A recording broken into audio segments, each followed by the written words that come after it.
Sahara. Il est 6 ans. Quelque chose s'était cassé dans mon moteur. Et comme je n'avais avec moi ni mécanicien ni passagers, je me préparais à essayer de réussir tout seul une réparation difficile.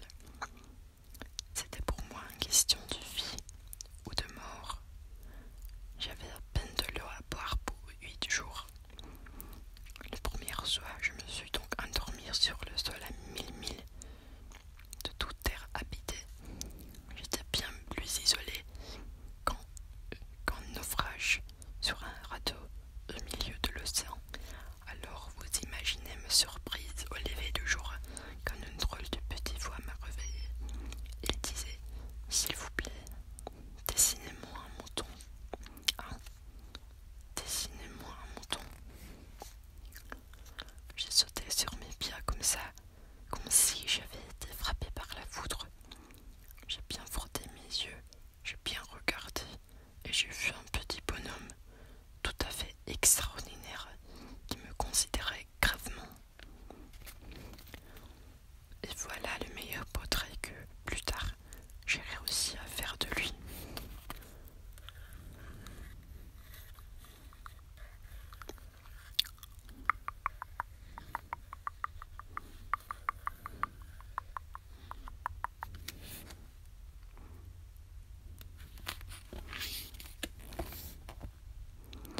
Mon dessin, bien sûr, est beaucoup moins ravissant que le modèle. Ce n'est pas ma faute. J'avais été découragée dans ma carrière de peintre par les grandes personnes à l'âge de 6 ans, et je n'avais rien appris à dessiner, sauf les bois fermés et les bois ouvertes. Je regarderai donc cette apparition avec des yeux tout ronds d'étonnement.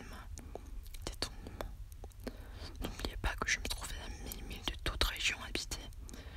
Or, mon petit bonhomme ne me semblait ni hagard, ni mort de fatigue, ni mort de faim, ni mort de soif, ni mort de peur.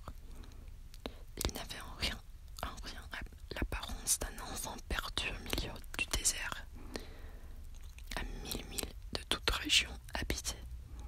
Quand j'ai réussi enfin à parler, je lui dis « Mais qu'est-ce que tu fais là ?»